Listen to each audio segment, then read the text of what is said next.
All right, October numbers are in as of the beginning part of November. And looking at October, there's really not much else to say. The market continues to slow down, but we do have some things that are encouraging in the numbers. This is Steve, Malone Realty Group, EXP here in the Atlanta area. All right, we do this every beginning part of the month. We get numbers from the FMLS and showing time that talk about, kind of prices, number of showings per listing, months of inventory, all that stuff. Because a lot of people, and I'm gonna smile when I say this. A lot of people are a little emotional right now about the real estate market. If I post something on one of the social media things talking about the market, I get a lot of grief right now. People are very emotional right now, which is fine. We're going to look at stats. We're going to look at data. We're going to look at numbers. Numbers aren't emotional. That's why I like numbers. There's no emotion. It's all stats. It's all fact. We'll build what we think is, what the market looks like off of these stats. But these stats you can't argue with. These are the stats, okay? But to give you a little preview of what the stats say, the stats say, man, we have slowed down. The stats say it is no longer the pandemic market that it was. And the stats also say we're on par with where we were before the pandemic. Real estate was pretty solid before the pandemic. And that's what I'll leave you with.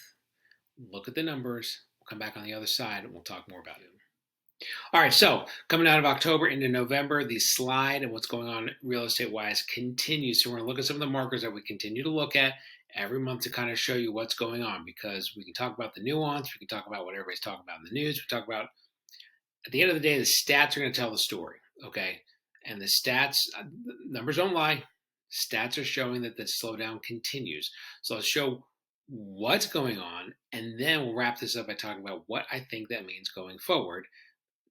If you watched any of my other videos doing this, it all is going to be the exact same thing, okay? But as far as what are my thoughts going forward, I just feel even more strongly about that now. But we'll talk about it at the end. Now we need to look at the numbers. So, Greater Atlanta area, what's happened?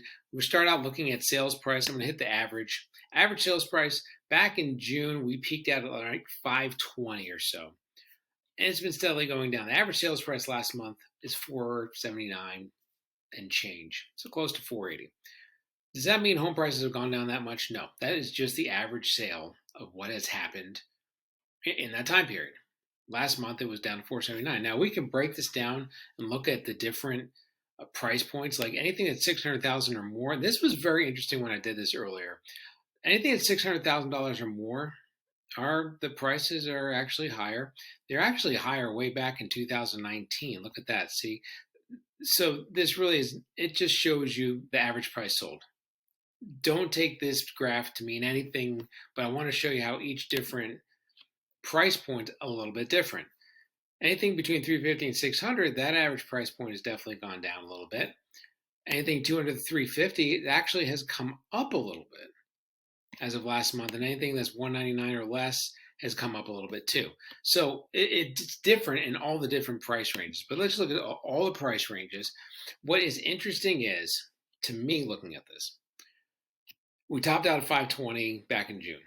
It's come down, but it has, for all intents and purposes, stayed pretty steady the last couple months. We had everything kind of come out, like in the middle of June, everything just completely stopped.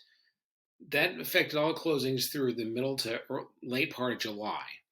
Now what you're seeing is in August, September, October, a definite lull in the prices. But that just means, to me, what it means, you're not getting prices that are like 50,000 over asking price, stuff like that, like we were seeing. Now you're seeing stuff that's probably closer to where we're supposed to be for asking price. Okay, I don't take that as the fact that the market's getting ready to crash. Take that as the market is normalizing. All right, now interesting numbers. Number of new listings. You can see the last 3 years, it's gone up, it's gone down, it's gone up, it goes down. The worst is usually in December. That's when we have the least amount of homes. But since June, where we topped out at 10 and change, the number of new listings has gone way down each month. Okay, we only had 6333. Okay, So we normally, during the year, we see a decline heading towards December. It's just a steeper gradient this year. See how in June, and it's just a steady decline as you go into December. But this year is just a very or not gradual, but a very steep decline in the number of homes that were added to the market. But what makes it even more interesting is the number of pending sales. Look at the pending sales last month. That number is way down here. We only had 3,500 homes going to market last month, or under contract last month. I had to open up to the last 5 years. You see, there were times where that number was pretty low. It was like 3791 back in December of 2018. We're lower than that. We got to go back, hit the max button. I believe the number was back here, December of 2014. It's the last time we had that few homes go under contract in a month. So it's been about 8 years. It's a long time. Okay. 3327 back in December 2014. We're at 3522 in October of 2022. Now, they may add a few more of those as some of the later data comes in, but it's not going to dramatically change that number. That number is pretty set in stone in that it's a dramatic drop from last month where it was 4540. So when you add the fact that we didn't have as many listings, but we really didn't have as many sales and didn't have as many closed deals, the number of homes for sale keeps going up. We're now at 12,998. Very slowly going up, but going up. That's the highest number that we've seen since between July and August of 2020, going into the pandemic. A lot of what we're going to say has to do with the pandemic, okay? This goes back down to 2012. 2012, these are the number of homes that were on the market. Anything January 2012, there were 25,000-ish homes on the market, and then it would go up and down in this area like between 15 and 20. And then in 2018, saw a little bit of a dip, but 15 and 20, 15 and 20, and all of a sudden, the bottom fell out during COVID. What we are getting now is we're getting back to a before COVID level. That is not indicative of a crash. There was no crash in here. This is just normal real estate. I'll even say it was a seller's market in theory. I'll show you that in just a second. But there's no indication of any trouble. We're just getting this number, which has been crazy the last couple of years. I saw a coach of mine describe this as the last couple of years as a realtor has been basically the Super Bowl being held at the World Series, being held at the Daytona 500. It has been all the everything at once. You may throw in the Olympics too. Everything for the last 2 years. It has been insane. People are not used to it not being insane because it's been a couple years. It was before COVID when it was just normal real estate. Okay, we're getting back to normal real estate. We're not going to panic. We're not going to freak out. Okay, we weren't freaking out then because it was normal real estate. We're not going to freak out now. Okay, yes, the interest rates are crazy. We'll talk more about that in just a second. All right, so that being said, homes for sale up a hair. It's not a crazy number of homes on the market, which is why I think if we're talking about a real estate crash, which everybody's just licking their chops waiting for the real estate crash, you got to have a lot more homes than this. And we're at the max. I can't go back any farther with the data I have. But you see back in January 2012, we had about 25,000 homes on the market. You need to double the number of homes, probably even more than that, to get to a point where it's a tipping point, where you have a wholesale crash on the way. It's not there. If it's going to happen, it's going to happen. I'll let you know what's going to happen. I see no data in anything that we're looking at saying that it's happening. The only reason people think it's going to happen is, well, it just has to happen because it's been too good lately. I understand that. There's no scientific basis behind that. There's no mathematical basis. That's emotion. We're dealing with facts. We're dealing with numbers. Okay. Let's look at some other stuff. Closed sales, way down. 4,028 sales. That's the slowest month since January of 2019, way before the pandemic. So, which is really weird because even during the pandemic, let's see, was it May and April, which was crazy. We only had 5,300 closings and 5,200 closings. We're way below where we were there right now in October. So it's slow. But we're not adding a whole lot of homes. We're not buying a whole lot of homes. Market is just ground to a halt. Okay. Number of days on market. This is interesting. 14 days. That's the median. On average, it's 27 days. So excuse me, on average, 27 days on the market. The probably highest level since what, February and March of 2021. Again, it's not indicative of a major crash coming. We're getting back to normal stuff. Let's look at the month supply. This is the one we like to always look at. Month supply means if you had, let me change this to 3 years. If you had all the houses in the market, you stopped adding homes, okay, and you sold everything at the pace that you're selling, how long would it take to get rid of everything? That's how many months of supply you have. We're up to 2.3. It was down to 1.0. Some areas are a little bit worse, some areas are a little bit better. Some like Forsyth counties, I think is at 2.0 months right now. Gwinnett County is 2.4 months. On the average, we're at 2.3. What we always say is, and I'm going to, for context, let's go back to 5 years. In here, you go back to 2019, we were in the 2 to 3 range, right? Or between 2 and 4, so like in the 2s and the 3s. That's the seller's market. Anything under 5 is a seller's market, and under 3 is a strong seller's market. Under 2 is like a bananas market, which is what we've had the last couple of years. So now we're sitting at 2.3. It's still a seller's market based on the number of homes that are on the market. But the buyers are calling the shots right now, okay? The buyers are very picky. The buyers have been waiting for this moment. They're taking advantage of it. And I can't blame them.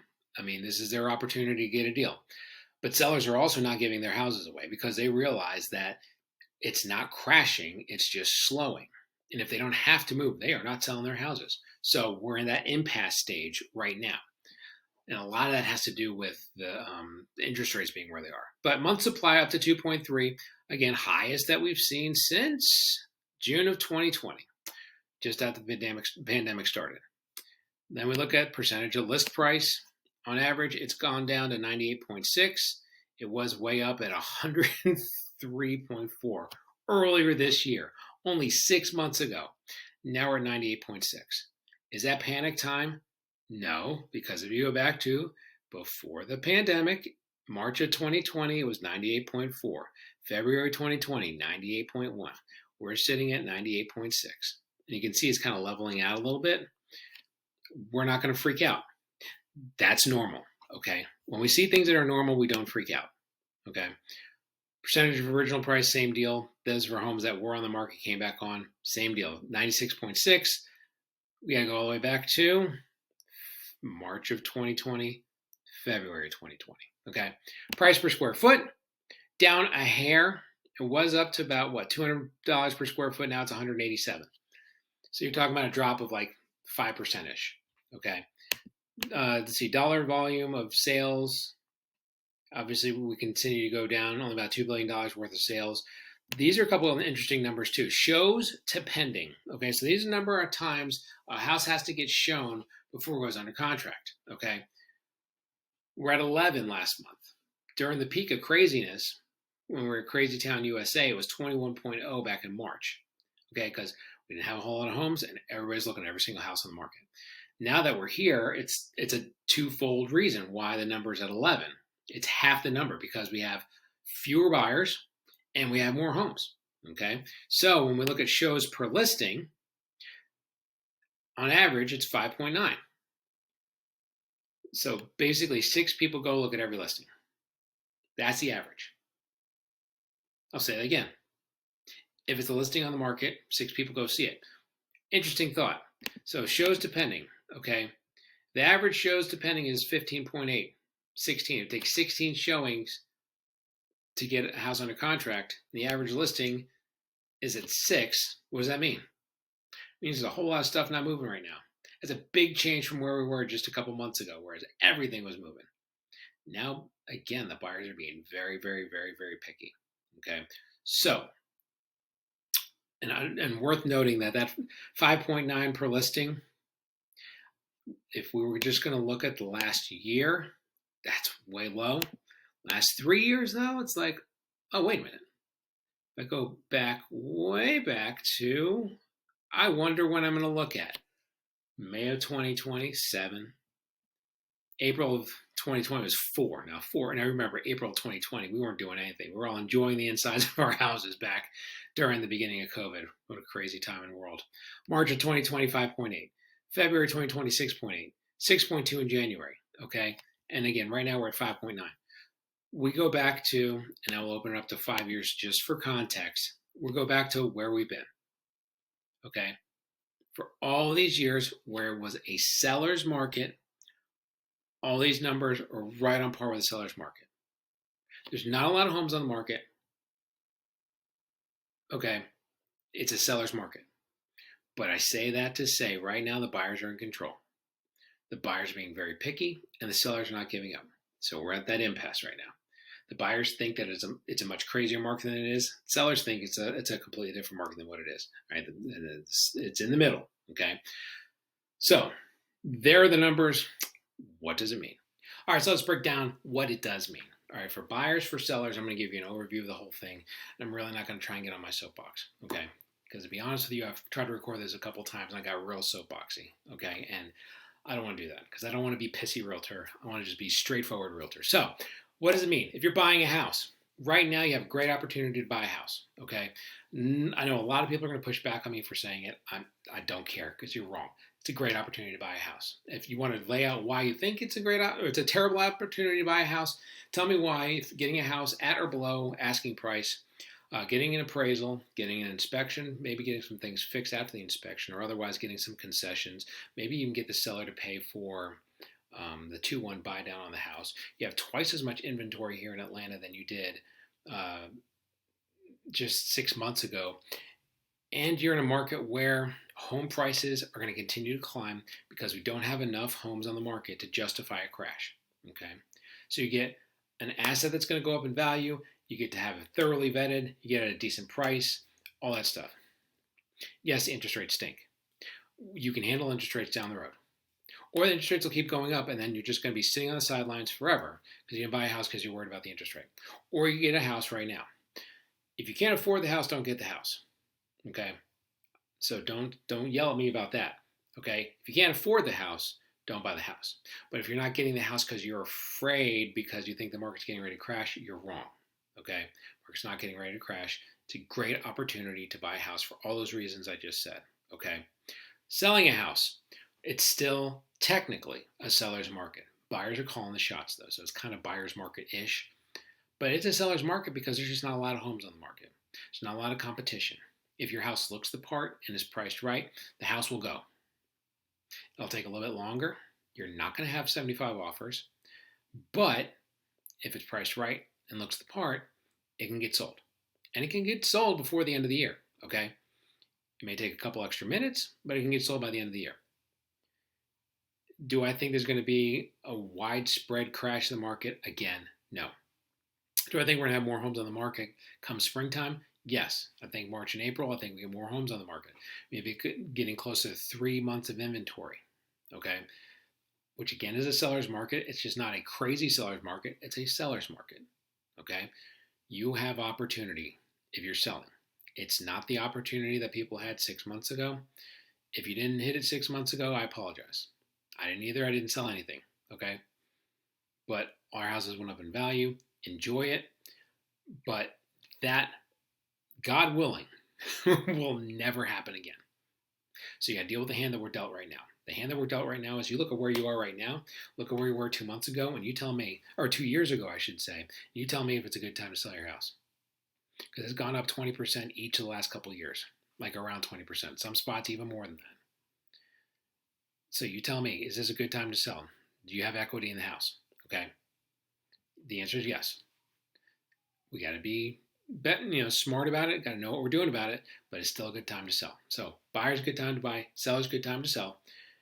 On the whole, because the number of homes are on the market, the supply and demand curve, we're not near a crash. We've been, quote, near a recession or in a recession, or some people don't think we're in a recession. Some people think that, I don't care what side of the political aisle you're on. I think the way that it was like a technical recession, which really wasn't that bad. That's the way I see it, okay? And it's kind of come out now, may go back in next year. But again, it looks like it's going to be a technical recession that probably not going to be that bad. It's kind of what it looks like right now. To me, you look long term and you look back in time, anytime there's a recession, it seems like home prices go up. Actually, in recessions, interest rates go down. To me, there's outside of 2008, which was a real estate induced crash. Okay, it was a housing crisis that pulled the whole tower of cards down. Okay, it's not stacked like that. We're not going to get that. We're not going to get a wholesale crash in the market. Sorry. If you're waiting for that, if you want videos that tell you that, there are plenty of them. Go check them out. And I don't believe any of them. Okay, they could be right. It'll be the first time they're right in the last 10 years, because in the last 10 years, they've all been talking about how the real estate market's getting ready to crash. And there are people that I respect that talk about that all the time. Talk about, oh man, it's getting ready to crash. Do what works. Do what's worked for 100 years and keep doing what works. Because it works. Okay? We're not going to freak out about the real estate market. What I want you to do is I want you to ask questions. Okay? Call me, 470-233-4409 if you have questions. Email me. The email's below if you have questions. Okay? I don't want to talk anybody into doing anything. If you want to sell your house, I want you to sell your house because it's the right move for you and your family. If you want to buy a house, I want you to buy a house because it's the right move for you and your family. But I don't want you to not do something because you're worried about something that's not going to happen. People say, can I 100% guarantee? Absolutely not. I can't 100% guarantee anything. Nobody can. Okay? It is what it is. From everything that I see, and I've been in this for 5 years. All right. One last aside, and I'm going to wrap this up. I used to be a weather guy, if you didn't know it. I used to be on Channel 5, Fox 5. You can YouTube me, Steve Malone Weather, and you'll see me doing the weather. And I had hair, and I was young, and it was crazy. Anyway, people always have opinions on like bad storms that happen. Like if it's a hurricane, you get all these people with their Facebook pages posting their ideas. Or if there's going to be a snowstorm, you have all these like the North Georgia weather prediction model, and all these people follow the North Georgia weather prediction model talking about we're going to have 8 inches of snow in Atlanta. Everybody loves it. It never happens. They don't work in it every day. 95% of the time, it was mostly sunny and 70 degrees. And nobody gave a crap about it. I was in there every day. When it was 70 degrees and mostly sunny, I was there. Everybody was at the lake hanging out. Nobody was thinking about doing weather. I was doing weather all that time. Same thing with mortgages, or with real estate, I should say. Been doing real estate for the last 5 years. When the market's been up, when the market's been quiet, when the market's been left, right, whatever. Been here every day. I don't need clickbait. Can you trust me? Watch my stuff. I'll shoot you straight. Okay? I'll always keep it real. That's my promise to you. You may not like what I have to say. You may love what I have to say. But I will keep it real. And if you want to talk about it, we can talk about it. And I can have a back and forth. And we can be civil about it and all that good stuff. I've had some civil arguments with people on Instagram and some uncivil arguments. Some pretty uncivil arguments. Been kind of entertaining the last couple of weeks. But if you want to talk about it, let's talk about it. But I'm here to push you in the right direction, pull you in the right direction, show you the right direction, however you want to put it. But my goal is for you to make the right decision for you and your family based on facts, based on logic, based on history, not based on emotion. Okay? And something like this, because it is an investment, can't put emotion into it. Okay? It's hard. But if it makes sense, it makes sense. There you go. Off my soapbox. If you have any questions, let me know. Gave you my number, gave you my email down below. Thank you for watching. This is a really long video, and I apologize. If you made it all the way, God bless you. You made it. Give yourself a pat on the back. I'll talk to you. This is Steve. Bye. Hey, thanks for watching the video today. If you want more information on what's going on in the real estate market, take a look at some of these videos over here that we've posted, keeping up with what buying, selling, things that are going on in the North Georgia market. But if you want to keep up with everything that we post to our YouTube channel, be sure to subscribe to the YouTube channel down there, bottom right. That way you won't miss out on anything.